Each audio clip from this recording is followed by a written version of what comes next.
উত্তরবঙ্গ রাষ্ট্র পরিবহন কর্মচারী ইউনিয়নের ডাকে অনশন কর্মসূচি।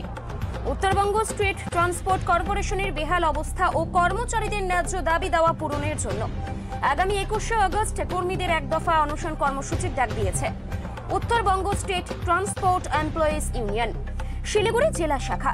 মঙ্গলবার সাংবাদিক বৈঠক করে এমনটাই জানালেন সংগঠনের সদস্যরা। ইউনিয়নের অভিযোগ, দীর্ঘদিন ধরে বেতন বকেয়া, চাকরির অনিশ্চয়তা ও কর্মীর সংখ্যা ক্রমশ হ্রাস পাওয়ার মতো সমস্যার সমাধান না হওয়ায় কর্মচারীদের মধ্যে ব্যাপক ক্ষোভ সৃষ্টি হয়েছে। বর্তমানে মাত্র 400 জন কর্মী নিয়ে চলছে পরিষেবা, যা পর্যাপ্ত নয়। ইউনিয়নের পক্ষ থেকে জানানো হয়েছে সরকারের দায়িত্ব জ্ঞানহীনতা ও বেসরকারীকরণের পথে হাঁটার চেষ্টায় রাজ্যের অসংখ্য পরিবহন কর্মীর জীবন জীবিকা বিপন্ন করছে। এর ফলে উত্তরবঙ্গের তরুণ প্রজন্ম পরিবহন খাতে কর্মসংস্থানের সুযোগ থেকে বঞ্চিত হচ্ছে। এরই বিরোধিতায় তারা এই কর্মসূচির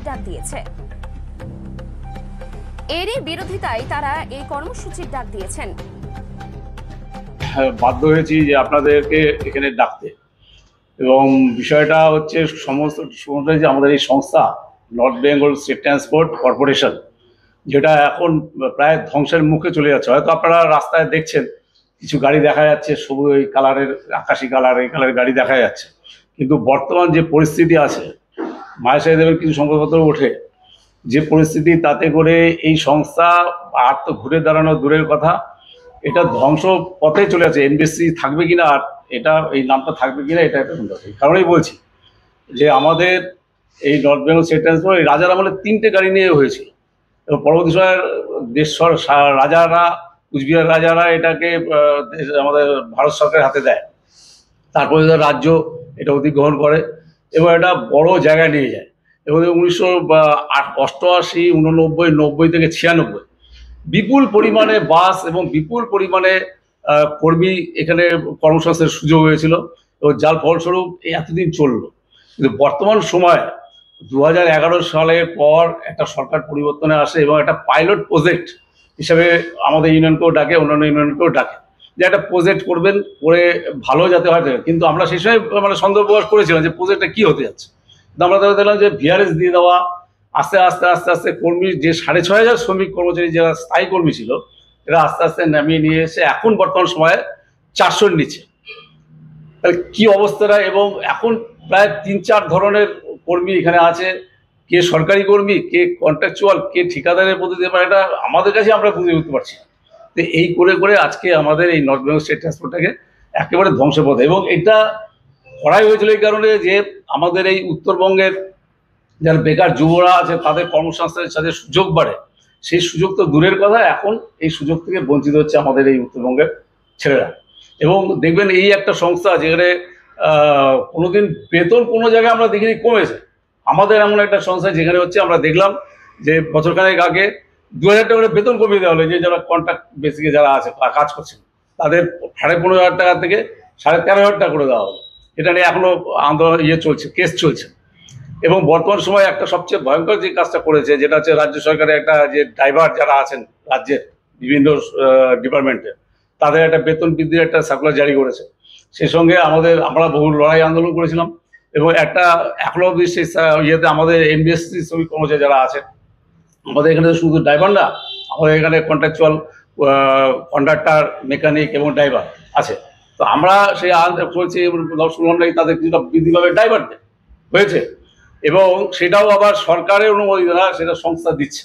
কিন্তু প্রশ্ন হচ্ছে যে যারা আমাদের এখানে যারা কন্ট্রাকচুয়াল, যারা কন্ডাক্টর এবং মেকানিক আছে, ড্রাইভারের পরে তাদের বেতনটা বৃদ্ধি পেল না। এটা হচ্ছে আমাদের এই লড়াই আন্দোলনের প্রথম ইয়ে, যে আমরা 21 তারিখে আমরা একটা বড় পদক্ষেপ নিতে যাচ্ছি, যেটা যে নর্থ বেঙ্গলের বুকে আমাদের নর্থ বেঙ্গল স্টেট ট্রান্সপোর্টে আমরা কোনোদিনও করিনি, কিন্তু আমরা বাধ্য হচ্ছে। এটা হচ্ছে প্রথম পদক্ষেপ আমাদের, যে আমরা 10 ঘন্টার অনশন, প্রতীকী অনশন আমরা করতে যাচ্ছি। আমরা ডিপো ইনচার্জের ঘরের সামনে আমাদের ইউনিয়নের সদস্যরা, সেদিন সকাল 9টা থেকে শুরু হবে, আমরা 10টা থেকেই শুরু করবো। আমরা এটা একেবারে রাত্রি 7টা অবধি আমরা সেখানে প্রতীকী অনশন করব। এবং আমরা আমাদের যে প্রশাসন আছে, আমাদের সরকার, তাদের কাছে আমরা এই বার্তাটা পৌঁছে যাব যে আগামী দিনে আরও বড় লড়াই আন্দোলনে আমরা যেতে যাচ্ছি। তো সেখানে আমাদের কলকাতা থেকে একেবারে কুচবিহার, এই পুরো যে আমাদের রাজ্য কমিটি বলে আমাদের, এই পুরো জায়গা থেকে আমাদের কেন্দ্রীয় কমিটির সদস্যরা তারা উপস্থিত থাকবেন এখানটা।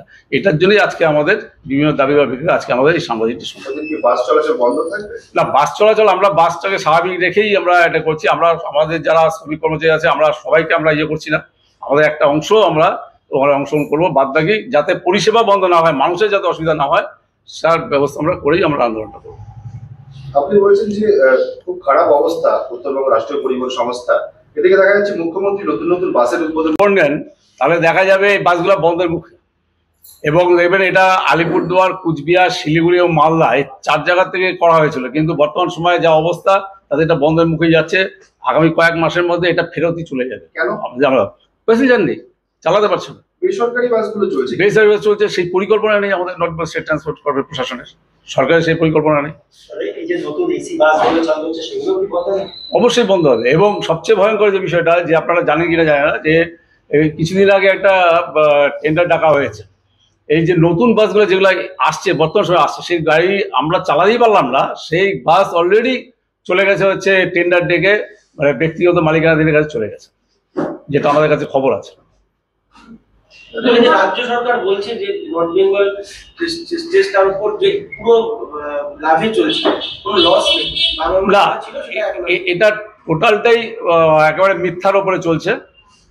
কারণটা হচ্ছে এটাই যে দেখুন 6,500 স্থায়ী শ্রমিক ছিল, যাদের বেতন ছিল প্রায় 40,000 টাকা করে দিতে হতো, মানে গড়ে বলছে।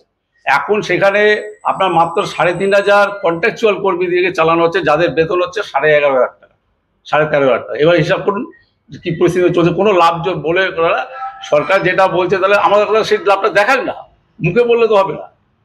আমরা এটাই বুঝি না যে বেসরকারি বাস 1 কোটি 1.5 কোটি টাকার বেসরকারি বাস পথে নামছে এবং তারা লাভের মুখ দেখছে।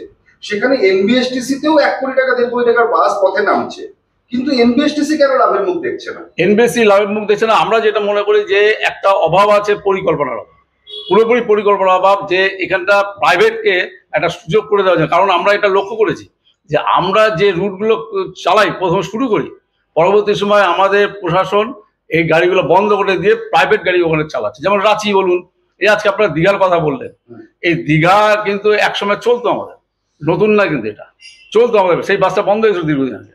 তারপরে ওখানে প্রাইভেট ঢুকে গেল, আমাদের জামশেদপুর গাড়ি চলতো, আমাদের দুর্গাপুর, আসানসোল, গুয়াহাটি, সমস্ত বিহার 5টা গাড়ি চলতো আমাদের, এই টোটাল বন্ধ হয়েছে, যেমন প্রাইভেট নিয়ে বাংলাদেশে যেমন ভক্তদাতায় পরিণত হয়েছিল, তার এই সরকারের কি কোনো রকম উন্নতি নেই? একেবারে না। কারণ যেখানে দেখুন বেকার ছেলেদের কর্মসংস্থানের সুযোগ নেই, কোনো সব কর্মসংস্থান নেই, এবং এদের যারা আছে তারা হচ্ছে ঠিকার মাধ্যমে। সবচেয়ে ভয়ঙ্কর বিষয় হচ্ছে এদের চাকরি করে নিশ্চয়তা নেই, আজকে আছে কালকে নেই। এরকম দেখবেন 2023 সালে কিছু কর্মীকে নেওয়া হয়েছিল 450, পুজোর সময় তাদেরকে 4 মাস কাজ করিয়ে তাদেরকে বসিয়ে দেওয়া হয়েছে। পরিবহন মন্ত্রী সেদিন